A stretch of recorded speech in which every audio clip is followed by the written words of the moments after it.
আসসালামু আলাইকুম ফ্রেন্ডস, সবাই কেমন আছেন? আমরা আলহামদুলিল্লাহ ভালো আছি।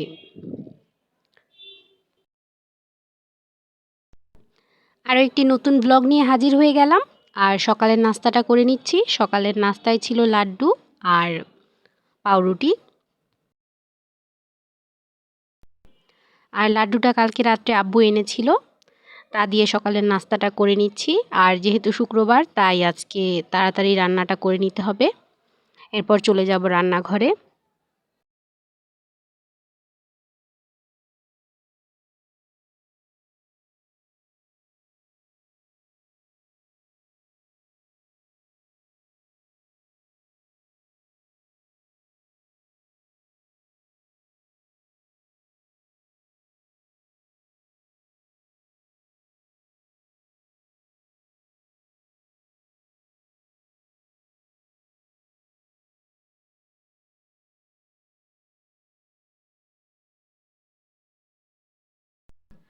আর এইদিকে ডালটা তো হচ্ছে আম্মু ডাল বসিয়ে দিয়েছিল। ডালটা তো প্রায় সেদ্ধ হয়ে এসেছে। এখন এর মধ্যে টমেটোগুলো দিয়ে দেব। এই যে টমেটোটা দিয়ে দিয়েছি, আর সাথে পানিও দিয়েছিলাম। ডালটা সম্পূর্ণ সেদ্ধ হয়ে যাওয়ার পর আমি দিয়ে দিলাম কয়েকটা কাঁচামরিচ। এখন ডালটা বাগার দিয়ে নেব।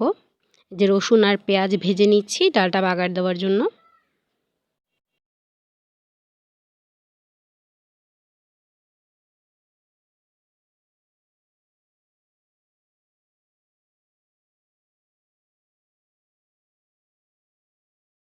এরপরে বসিয়ে দিলাম ভাত।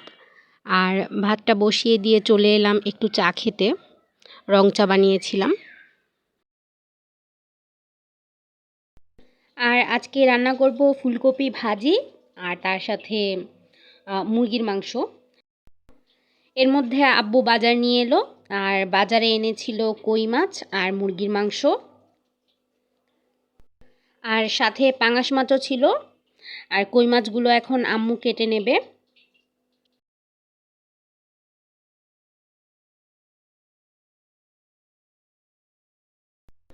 আর এইদিকে রয়েছে পাঙাশ মাছ। পাঙাশ মাছটা আজকে কাটবো না, কারণ কই মাছ কাটতে অনেকটা সময় লেগে যাবে। তাই আর পাঙাশ মাছটা এখন ফ্রিজে রেখে দেব।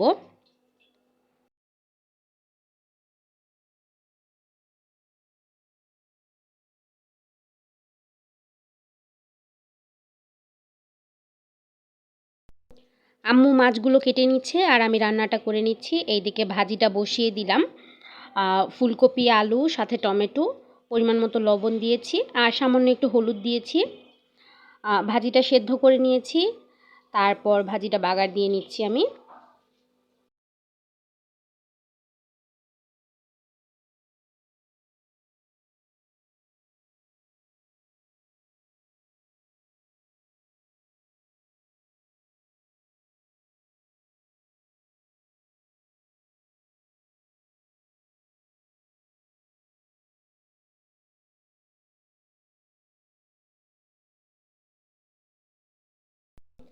এরপর তো হয়ে গেছে, আর দিয়ে দিয়েছি সাথে ধনিয়া পাতা কুচি।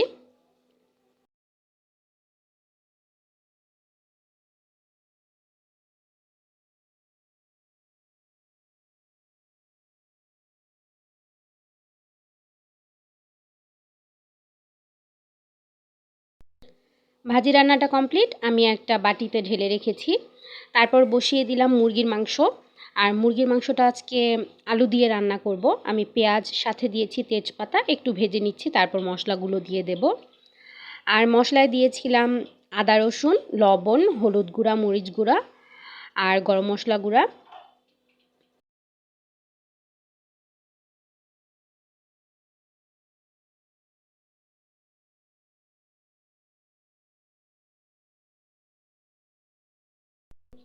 আর কয়েকটা দারচিনি, এলাচও দিয়ে দিলাম। আর তারপর মশলাটা খুব ভালোভাবে কষিয়ে নেব। এরপর মাংসটা দিয়ে দেব। আর এদিকে মশলাটা কষানো হয়ে গেছে, তারপর মুরগির মাংসগুলো দিয়ে দিলাম।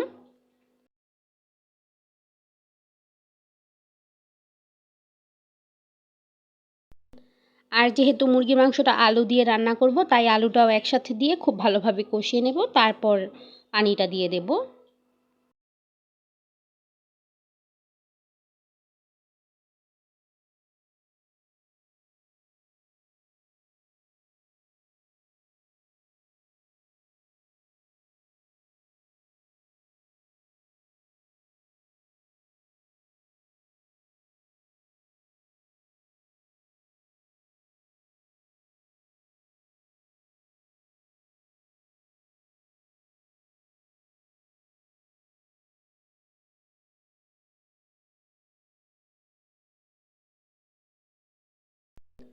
তারপর মাংসটা কষানো হচ্ছে আর এর মধ্যে দেখি রায়হান নামাজ পড়ে এসে তারপর ঘুগনি পুরি নিয়ে এসেছে।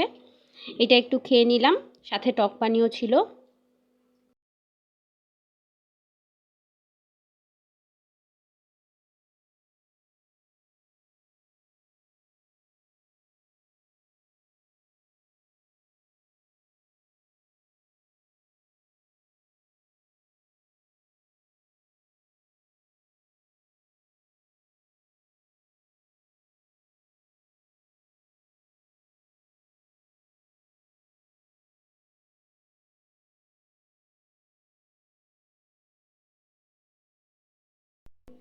তারপরে কষানো হয়ে গেছে, আমি পানি দিয়ে দিয়েছি।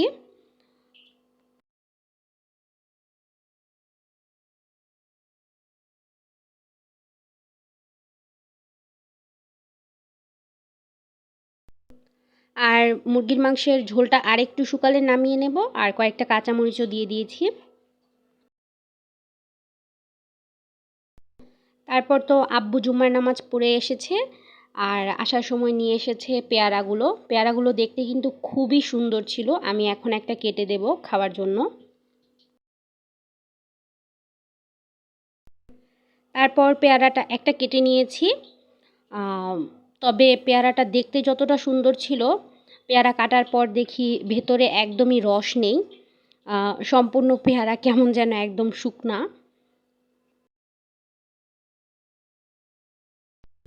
তবে পেয়ারাটা মিষ্টি ছিল খেতে।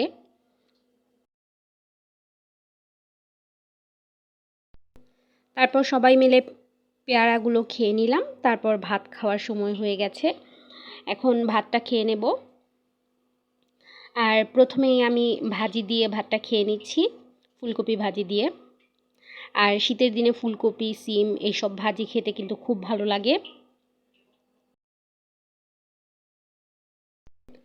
আর এরকম ভাজি রুটি দিয়েও খেতে খুব ভালো লাগে।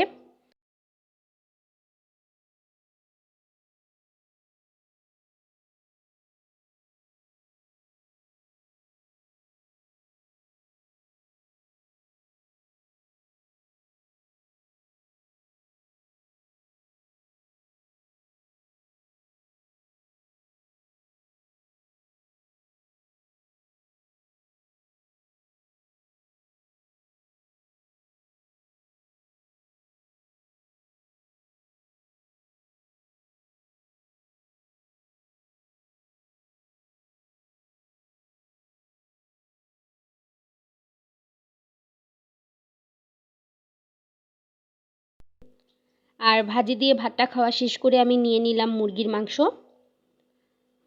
আর মুরগির মাংসটাও খুবই ভালো হয়েছিল খেতে।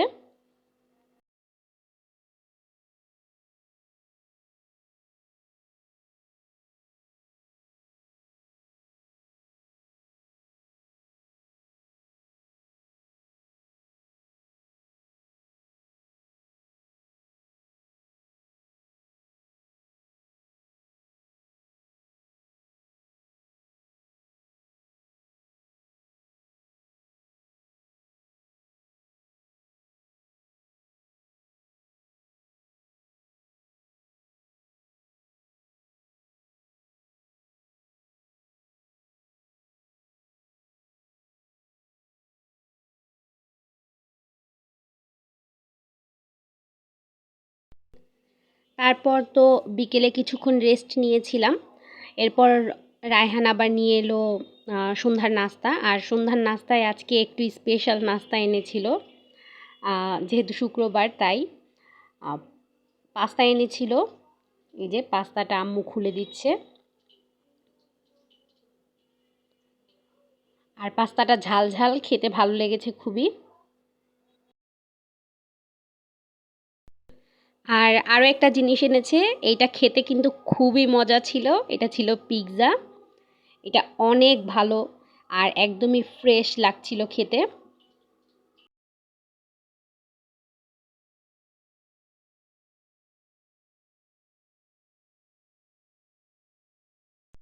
আর দেখতেও কিন্তু খুবই লোভনীয় লাগছিল আর খেতেও খুবই ভালো লেগেছিল। এরপরে আমরা পাস্তা আর পিৎজাটা খুবই মজা করে খেয়ে নিলাম সবাই মিলে।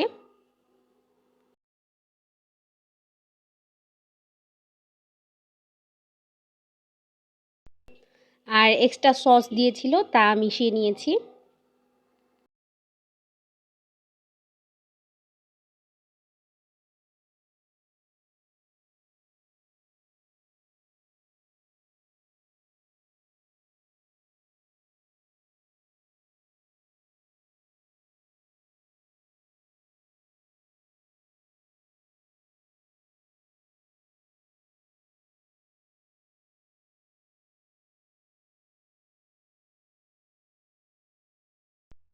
এরপরে আমি পিৎজাটাও খেয়ে নিলাম, এটাও খুবই টেস্টি ছিল। আর আজকের ভিডিওটা এ পর্যন্তই। দেখা হবে আগামীকাল ইনশাল্লাহ নতুন আরও একটা ভিডিও নিয়ে। ততক্ষণ পর্যন্ত সবাই ভালো থাকবেন, সুস্থ থাকবেন এবং আমাদের জন্য দোয়া করবেন। আজকে এ পর্যন্তই। আল্লাহ হাফেজ।